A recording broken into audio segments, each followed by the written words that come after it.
Olá, pessoal. É um prazer estar aqui com vocês no canal Lumen, expandindo consciências.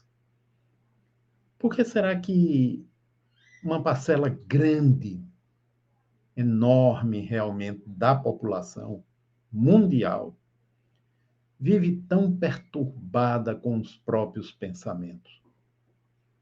E isso é tão comum que parece normal, né? Ou seja, estatisticamente é tão expressivo que se pensa que é assim que se funciona no plano mental. Mas, na verdade, não é. E eu estou falando aqui do fato de se viver mais o futuro, pensando no daqui a pouco e o amanhã, ou revivendo o passado, situações que ocorreram, que foram mal resolvidas, ou não resolvidas, ou dolorosas, traumáticas, do que propriamente o presente. Geralmente no presente não está acontecendo nada, porque quando acontece, logo depois, já é passado. E a gente fica remoendo aquilo dali por um tempo sem fim. Ou ficamos projetados ao futuro, tentando esquadrinhá-lo no sentido de verificar formas de fazer com que tudo dê certo, nada dê errado. Como é que isso se originou? O que é que está por trás disso? E é exatamente esse o ponto ou tema da nossa conversa neste vídeo, para a gente poder entender como é que isso, no curso do nosso desenvolvimento, tanto atual, como filogenético enquanto espécie, como isso foi se estabelecendo como um padrão tão comum. Porque, na verdade, o que a gente precisa conquistar é estar no aqui e no agora, e não projetado no futuro ou revivendo o passado. Mas, por enquanto, para a maioria das pessoas, isso parece impossível. A pessoa só se concentra no aqui e agora quando ela está muito preocupada com algo. E a própria preocupação, ela já indica uma projeção num futuro próximo ou distante. Ela está muito ocupada agora quando ela está assistindo um filme, uma conversa que a interesse, um livro que a atrai, um assunto, uma determinada ocorrência do momento que a atrai.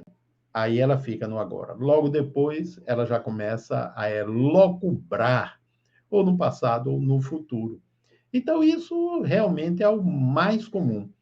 Então, estar no aqui e agora deve ser uma conquista, um objetivo a ser conquistado e dos mais importantes para a saúde psíquica, orgânica e espiritual.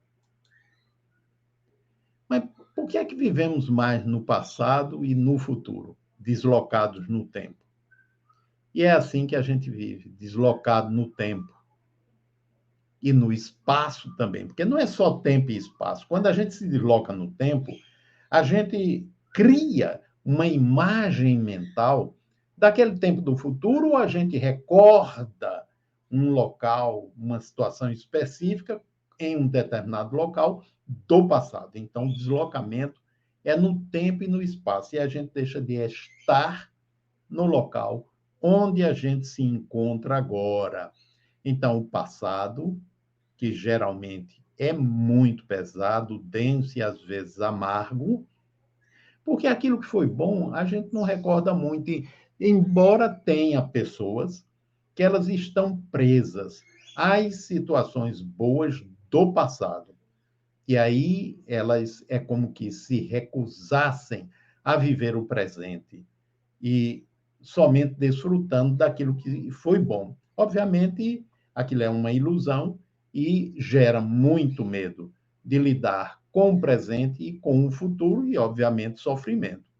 Aqueles que vivem no passado vivem densos também, apertados. Um é pesado, O outro é apertado, oprimido, porque está muito vinculado a medo, a necessidade do controle para que nada dê errado. E aí a pessoa vive mal.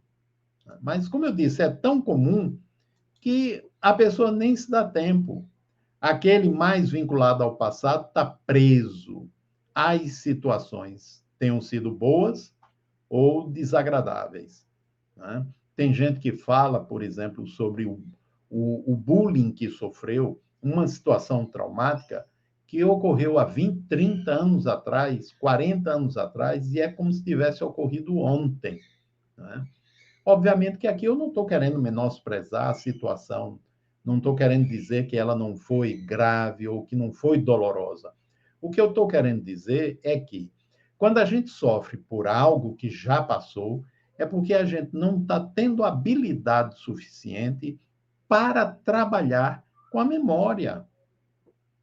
Porque o sofrimento relacionado com algo que já passou tem a ver com os arquivos mentais. Se eu já consegui elaborar bem aquela situação, eu não estou mais sofrendo com aquilo dali. Já passou.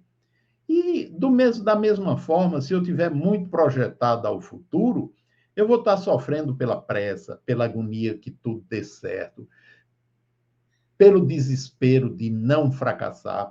E isso tudo está ligado com autoestima, está ligado com autoimagem, e ambos estão ligados, tanto aquele que está preso ao passado, como aquele que está oprimido pelo futuro, estão com a sua criança interior não desenvolvida, fixada num tempo mental, não no tempo cronológico, no tempo mental, porque o tempo mental, ele não segue o tempo do nosso relógio.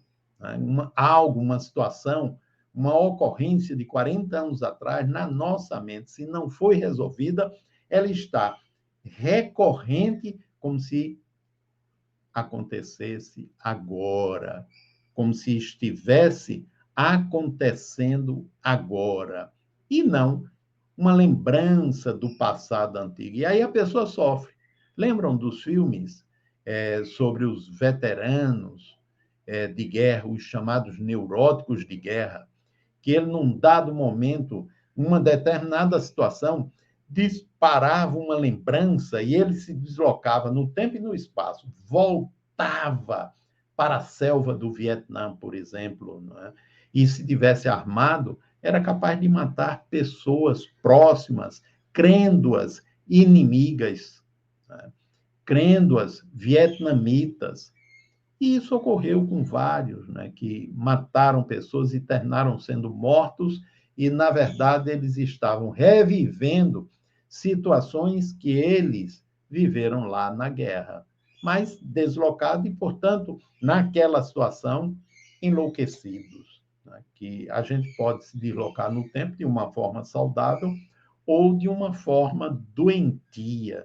Quando a gente se desloca no tempo, isso causa prejuízos agora ou vai causando prejuízos ao longo do tempo, como é isso que eu estou falando para vocês.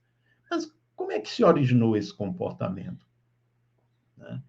Como é que a gente foi desenvolvendo essa atitude mental, essa nossa relação com as lembranças defeituosa e a relação com o tempo, no sentido do futuro, projetando-nos o tempo todo para o futuro.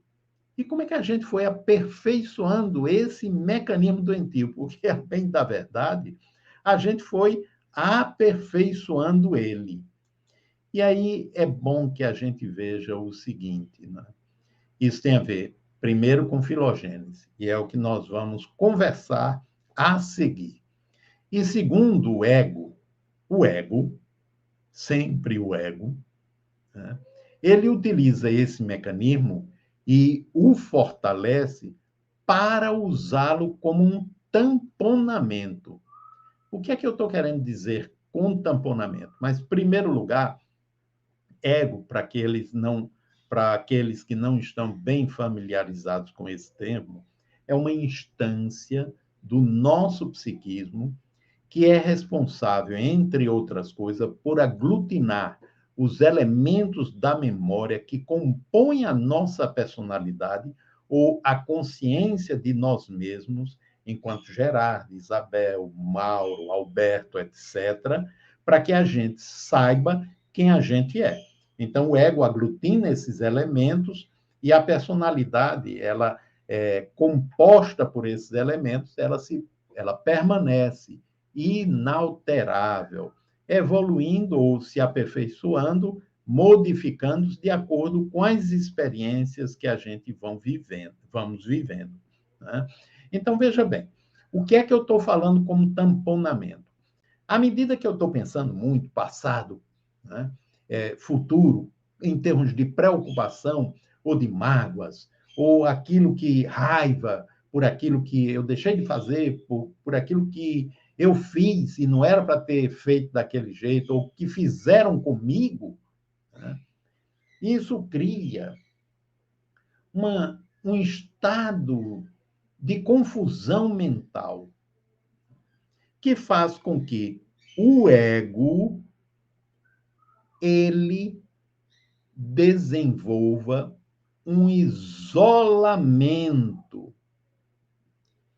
que me impede de sentir, perceber aquilo que está no meu inconsciente.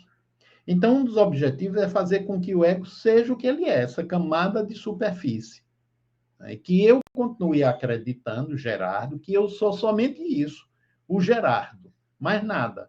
Porque se eu, Gerardo, começar a perceber que eu sou muito mais do que isso que eu conheço sobre mim, nessa camada de superfície, num primeiro momento, isso me desequilibra um pouco, né?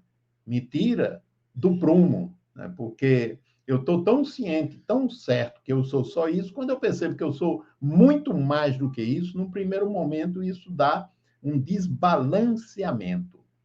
E é esse desbalanceamento que proporciona, cria a possibilidade de que eu vá ampliando a percepção sobre meu mundo interno. Mas isso, num primeiro momento, pode ser doloroso. Né? Eu posso entrar em contato com aquilo que dói. Então, funciona como uma defesa para isolar o ego como camada de superfície. E o ego perceber, ou o ego acreditar que é só isso. Nada mais do que isso. Né? Impedir a conexão com o passado. Manter ignorância sobre o meu potencial, o potencial do próprio ego, e o potencial que vai para além do ego, né? Que é o potencial que se encontra nas diferentes dimensões do nosso ser, que vão além da cerebração comum, vão além do pensamento comum em que nós vivemos. Né? Então, por que é que faz isso?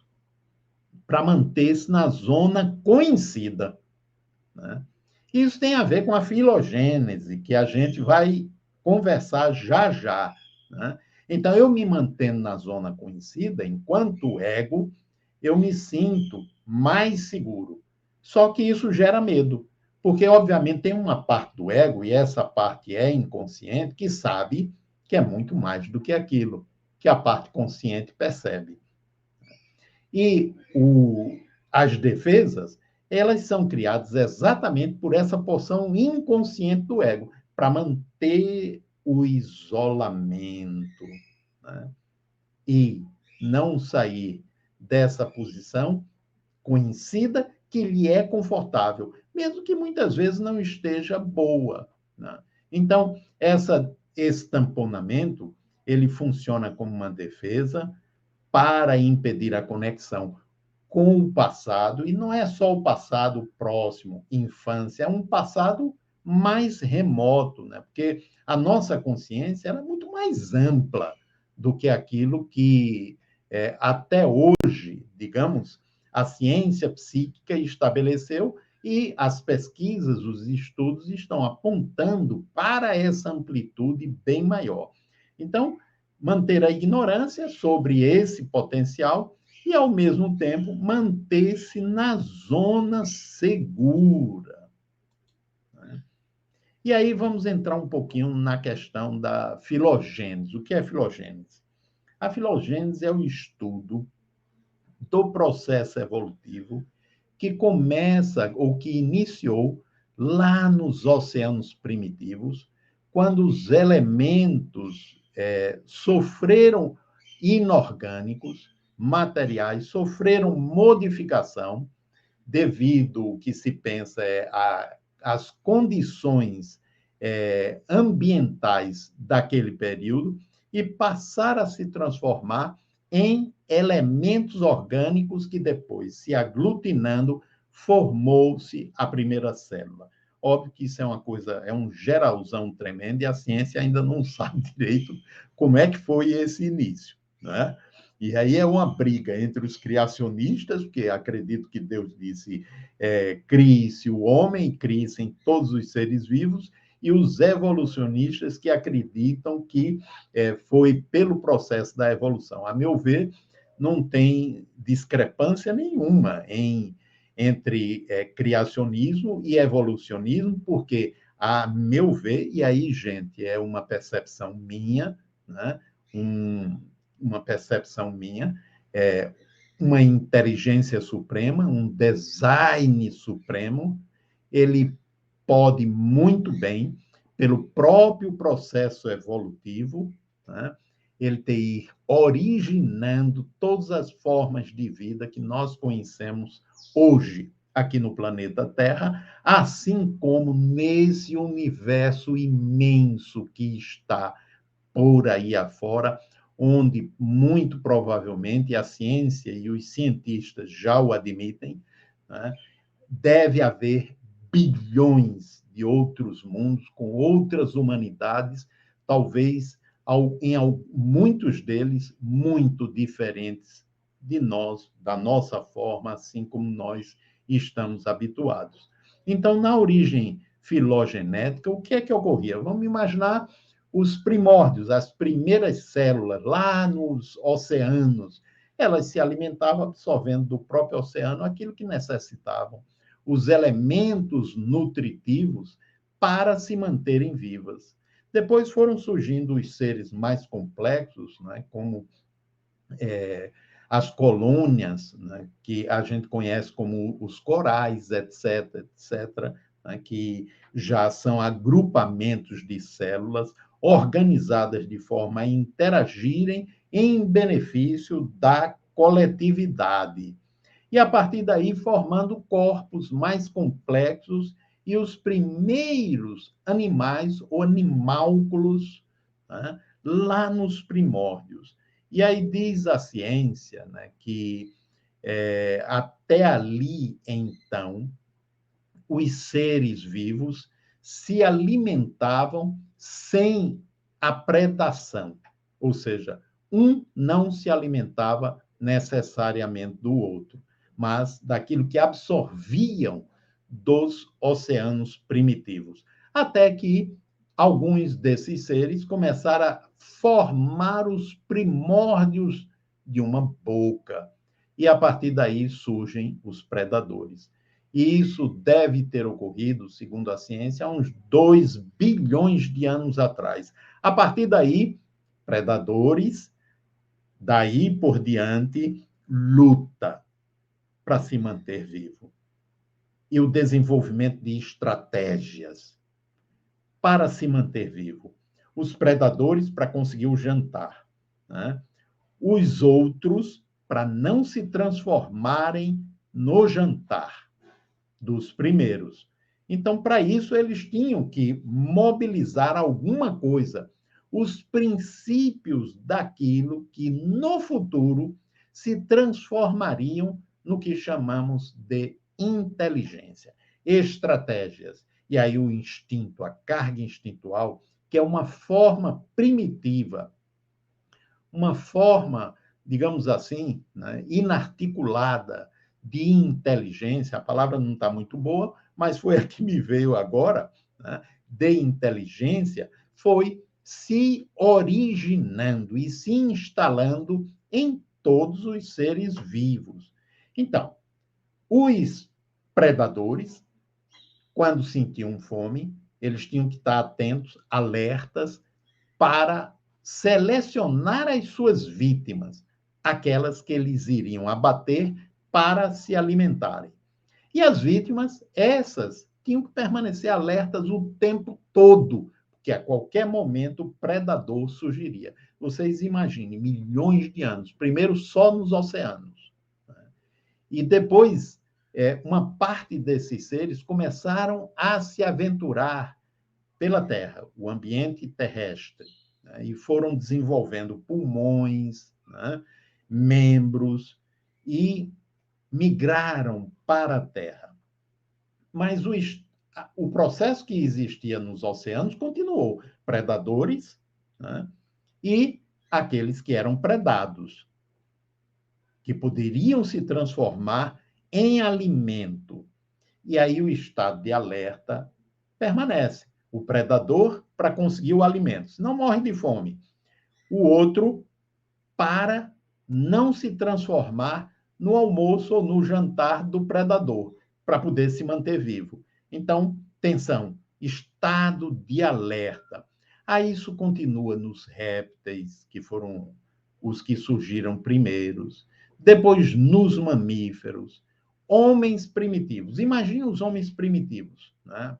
Aquela estrutura, morando em caverna ou em árvore, seja onde for, ao relento, tomando chuva, caminhando quilômetros e quilômetros, dezenas ou centenas de quilômetros para conseguir o alimento. E no princípio eram caçadores e coletores. Alimentavam-se de raízes e da caça. E aí eles tinham que caçar mamutes, né? Eram animais grandes, era megafauna, né? Tinham animais pequenos, mas existia a megafauna, e entre eles o tigre, dente de sabre e outros, né? Cujo alimento preferido eram os humanos primitivos. Assim, encontrou muito osso de homens primitivos com as marcas dos dentes dos predadores, estraçalhados, quebrados, né? Pelos predadores. Então, o homem primitivo tanto predava, né, como ele era vítima da predação. Ele buscava matar para ter o jantar e, ao mesmo tempo, podia se transformar em jantar. Com isso, eles foram se tornando gregários. O ser humano não se tornou gregário sem mais nem menos. Se tornou gregário porque ele passou a perceber que sozinho ele não dava conta. Mas num grupo ele podia fazer frente a um predador e seria mais fácil caçar, por exemplo, um mamute ou algum outro animal de porte volumoso. E aí passaram a viver juntos. Mas tinham que estar atentos, tinham que estar alertas. Um ou outro, ou dois ou três, tinham que estar sempre de vigia, porque a qualquer momento, e eles não conheciam o fogo, no princípio, né? A qualquer momento, o tigre ou um outro animal poderia chegar. Então, esse estado de alerta, ele vem aí, vocês vejam aí, ó, um parque, né, repleto de,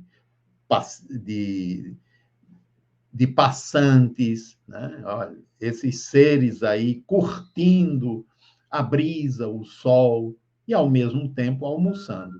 Você veja que tem zebra aqui que está almoçando, a cabeça baixa, mas tem outras, uma, duas, três, quatro, né? Olhando para tudo que é lado, porque tem que estar alerta. Né? Esse estado de alerta é o quê? A qualquer momento algo pode dar errado. É óbvio que elas não pensavam assim, né? Mas elas tinham que se manter atentas, porque senão seriam apanhadas. E aí vocês vejam aqui, né? Uma migração, né? Zebras e gnus atravessando um rio. E aí é uma pressa, é uma agonia. Por quê? Eles sabem que o rio está cheio de crocodilos. E o crocodilo não fica lá só apreciando, eita, gente, olha, vamos abrir caminho para que eles passem. Não, é o jantar que está vindo. E eles não podem perder essa oportunidade, porque é aí, nesse período de fartura, que eles vão acumular a gordura necessária para o tempo de escassez. E por que é que as zebras, os gnus e outros migram? Porque estão saindo de um território onde está escasseando a comida e vão para outro, onde a comida é mais abundante.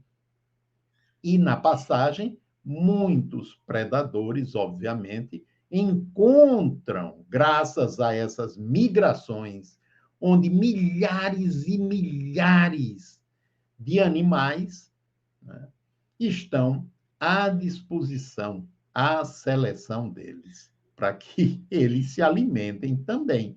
Né?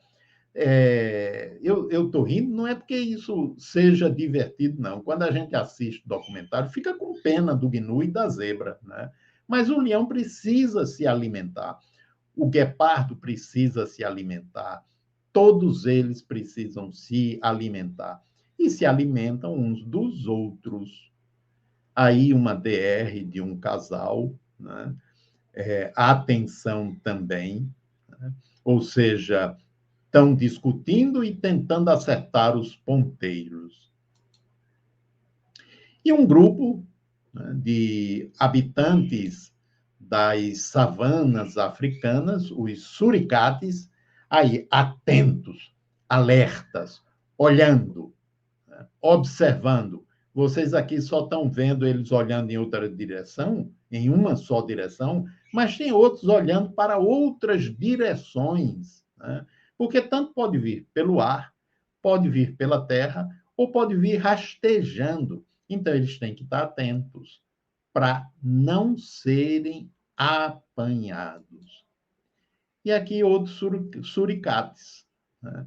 Já bem mais modernos, e obviamente não usam mais nem garras, nem dentes, porque o ser humano foi aperfeiçoando os instrumentos de caça e de defesa.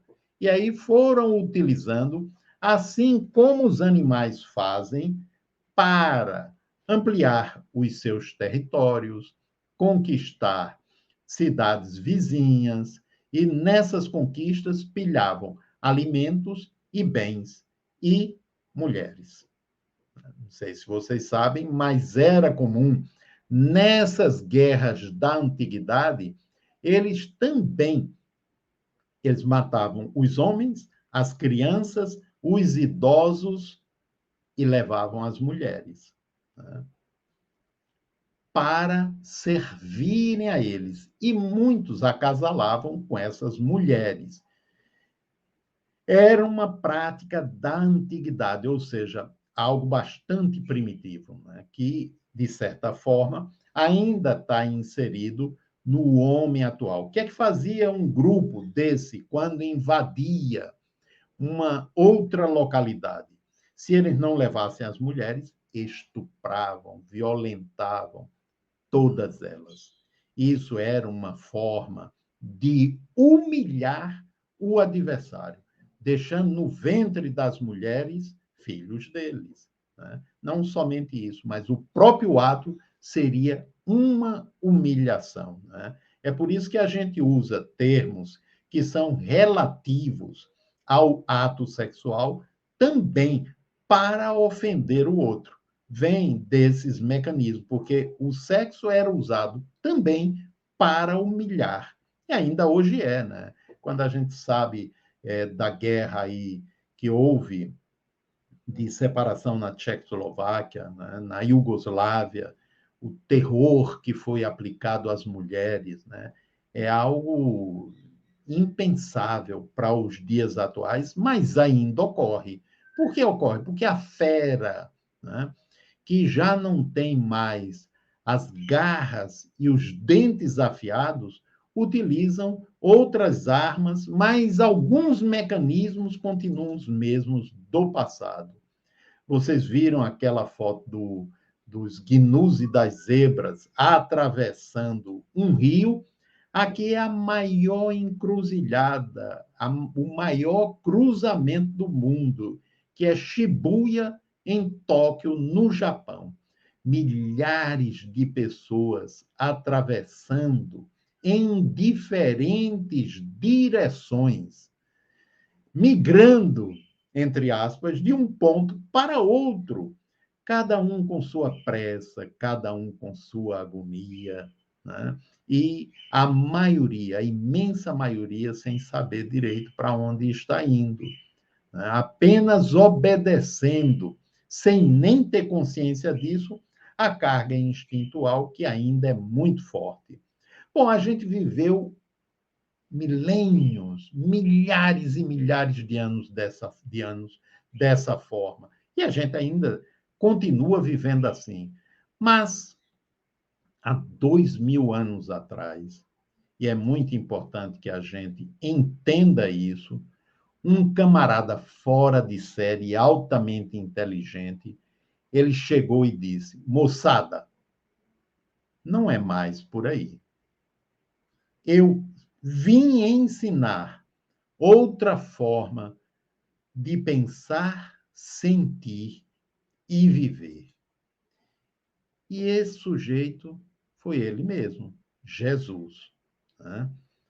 Jesus, que nós aqui no Ocidente consideramos nosso maior instrutor. Por que é que eu estou pegando ele? Porque, na minha concepção, o objetivo principal dele aqui foi dizer para o ser humano: olha, até aqui vocês viveram de acordo com o instinto. Até aqui o instinto foi muito importante. Até aqui o instinto fez vocês sobreviverem, conseguirem a comida, se reproduzirem. Mas vocês extrapolaram. Vocês estão extrapolando. Não precisa mais isso. Vocês já têm inteligência suficiente, nível de consciência que possibilita vocês compreender que o caminho não precisa ser mais esse. O caminho é outro, né? Ele veio dizer: saia da faixa instintual e entre na faixa da inteligência com o afeto desenvolvido. Mas para isso você precisa desenvolver sua área emocional afetiva para não ficar mais na faixa da sobrevivência. A faixa da sobrevivência, disse ele, em outras palavras, foi importante porque você desenvolveu inteligência, mas agora é o amor que você precisa desenvolver. E ele levou isso tão a sério que, quando ele foi preso, injustamente, acusado de forma injusta, e vocês veem que isso continua ocorrendo, não continua? Né? Preso de forma injusta, acusado de forma injusta, ele não reagiu. Por que ele não reagiu? Porque ele tinha consciência plena que aquele corpo era transitório, que aquela apresentação era só uma aparência transitória para se identificar para si e para os demais, mas que, pela morte, ele continuaria vivendo. E isso estava tão firme nele que ele não estabeleceu reação. Ele se deixou conduzir, deixou que os poderosos da época levassem ele adiante juntamente com a multidão, porque ali ele estava demonstrando que não precisamos ficar presos à carga instintual e que a gente vai além disso, tanto que após a morte ele, materializando-se, reapresentou-se para todos os seus discípulos e muita gente mais.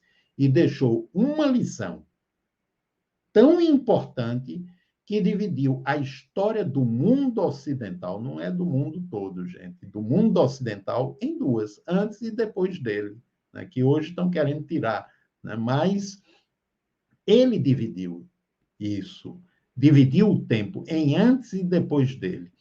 E esse ensino, ele é muito importante. Veja bem, o que é que ele ensinou? Bem-aventurados os misericordiosos, porque eles obterão misericórdia. O que é misericórdia?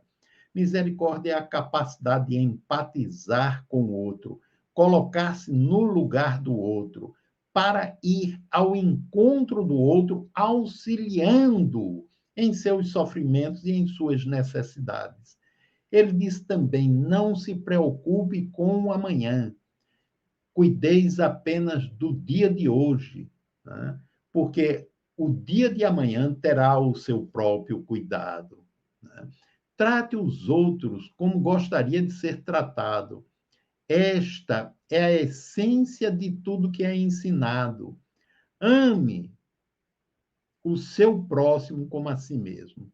Vocês vejam, porque para que eu faça tudo isso anterior, né, tudo aquilo que ele ensinou, eu preciso aprender a me amar.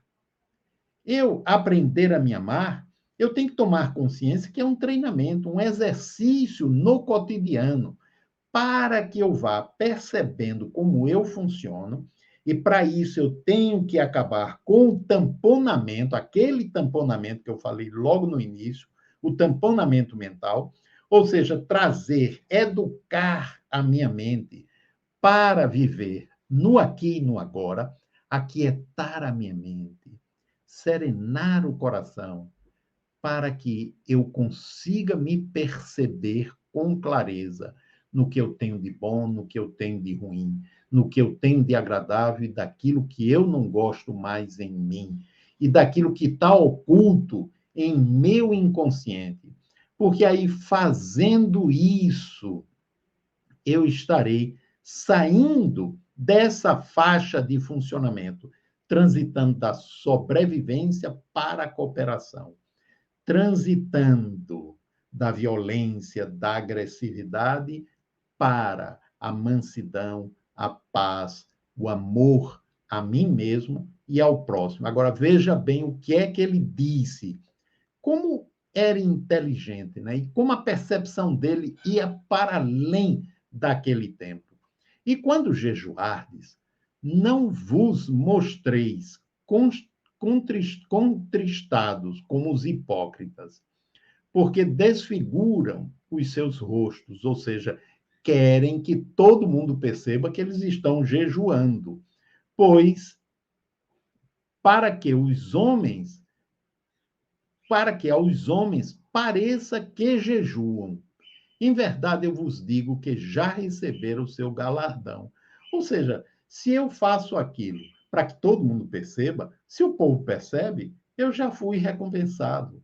Mas isso tem a ver com autoestima baixa, né? Tem a ver com a criança interior magoada e ferida, com áreas não desenvolvidas, que faz com que eu dependa da aceitação e reconhecimento do outro. Mas se eu faço isso como um treinamento, eu faço isso, o jejuar não é só não comer, gente. O jejuar aí é jejuar de pensamentos inadequados, de pensamentos tortuosos, da fala inadequada e do comportamento inadequado.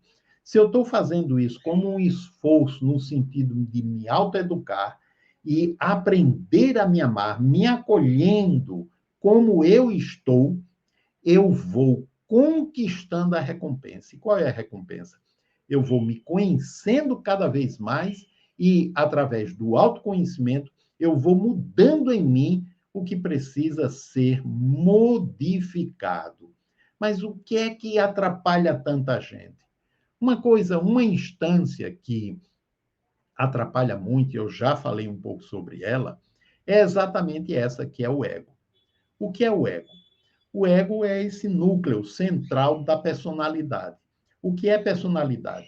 É aquilo que a gente foi desenvolvendo, principalmente a partir do nascimento, mas não necessariamente só a partir daí, com o propósito maior de me identificar, né? Ter um processo de autoidentificação e, ao mesmo tempo, que os outros me identifiquem, eu me identificar para o outro também. Então, essa estrutura, ela foi sendo formada inicialmente na relação com pai e mãe, também a partir de material que eu já trouxe comigo, de outras experiências, né? E aí tem muito a ver, como somos ainda consciências pouco evoluídas, com a necessidade de que pai e mãe gostem de mim. E pai e mãe reforçam isso porque eles também estavam e estão nessa mesma faixa. E aí eu cresço com essa necessidade e com a preocupação com o que vão pensar de mim, mesmo eu não sendo telepata. Né? Então, o que é que eu preciso fazer? Treinar o ego, para que o ego deixe de construir essa prisão sem grades, que são as crenças, maneira de pensar, as dependências, né? Tudo aquilo que limita minha percepção sobre mim, sobre o outro e sobre a vida. E cria uma percepção falsa, distorcida. Então, na medida em que o ego é treinado, eu vou acalmando minha mente, serenando o pensamento, aquietando o coração, vivendo mais o aqui e agora, o ego vai se transformando no que ele precisa ser, uma instância autoobservadora, capaz de voltar o holofote para si mesmo com equanimidade, ou seja, sem julgamento, sem avaliação e sem crítica. Porque somente assim eu posso permitir que, de me perceber com naturalidade, com realidade, como eu realmente estou, como eu realmente funciono, sem os auto-enganos. E permitir que o que está dentro de mim, seja bom ou ruim, agradável ou desagradável, também venha, emerja, para que eu possa trabalhar e transformar em experiência de vida. E aí, na medida em que eu faço isso, vai se diluindo o tamponamento. E eu vou estabelecendo conexão com as diferentes dimensões interiores do meu próprio ser. Né? Porque o ego, essa camada de superfície, é só uma dimensão, e a menorzinha que tem. As outras, elas são enormes, elas são riquíssimas. Né? E é aí que a gente vai estabelecendo as conexões com as dimensões interiores. À medida que a gente vai fazendo essa conquista, com a mente quieta, o coração sereno, vamos percebendo as dimensões da vida. Porque a gente só vê uma, essa que os cinco sentidos permitem. Mas quando a mente ela está mais livre, a mente se expande e vamos permitindo que a vida é muito mais ampla, que tem outras dimensões e que os seres, as consciências dessas outras dimensões também nos buscam, né? Também buscam estabelecer contato e conexão. E aí nós vamos percebendo o quanto a vida é ampla. E aí vamos nos conhecendo e nos amando e, consequentemente, ficando livre para amar o outro de verdade, sem exigir do outro que nos ame, sem exigir que o outro nos veja dessa ou daquela forma. E os outros, muito provavelmente, estarão também aprendendo isso, mas se não estiverem, nós estamos conquistando e é melhor para nós.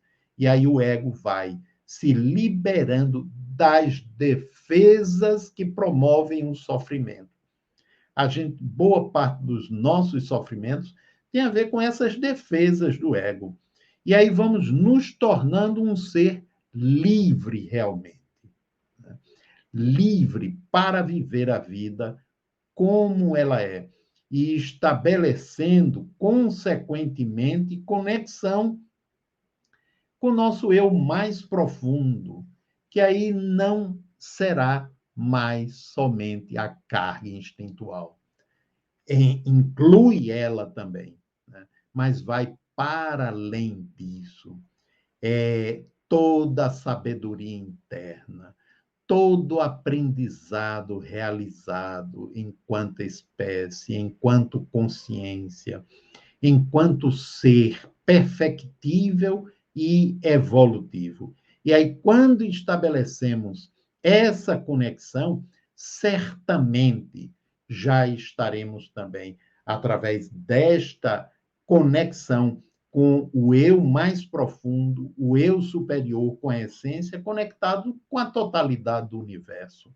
E aí não haverá mais diferenças diferentes, né? Estaremos respeitando o ambiente onde estivermos localizados, estaremos respeitando e amando, buscando auxiliar o outro para que o outro também conquiste essa paz interna e essa possibilidade de ser mais feliz.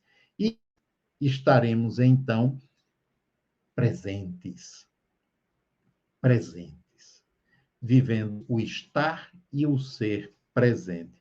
E, obviamente, dessa forma, conquistando um galardão que não dá nem para traduzi-lo aqui, porque somente quando a gente o vivencia é que a gente tem consciência do quanto isso é importante e terá ficado para trás toda aquela perturbação de estar querendo controlar, de estar querendo fazer com que tudo dê certo, porque a mente estando mais livre, nós veremos melhores alternativas. Obviamente, as possibilidades de sucesso serão maiores, mas se não tivermos, aprenderemos também com o fracasso, agradecendo por ele, porque estaremos nos enriquecendo em aprendizado. Então, gente, um grande abraço para todos, né? Que possamos realmente desenvolver em nossa intimidade cada vez mais esse processo de autoconhecimento, de percepção mais ampliada do nosso próprio funcionamento, para que a gente saia daqueles funcionamentos que não são mais necessários, que causam perturbação, causam dores, causam doenças. Vai levar tempo? Não importa, né? Estamos a caminho. O que importa é que a gente já sabe e que a gente inicie. Então, um grande abraço. Não esqueça, você que chegou até o final, de se inscrever no canal, né? E divulgue com outros, para que outros possam também compreender o quanto é importante o trabalho de reeducação da mente, de reeducação interior. Um grande abraço a todos.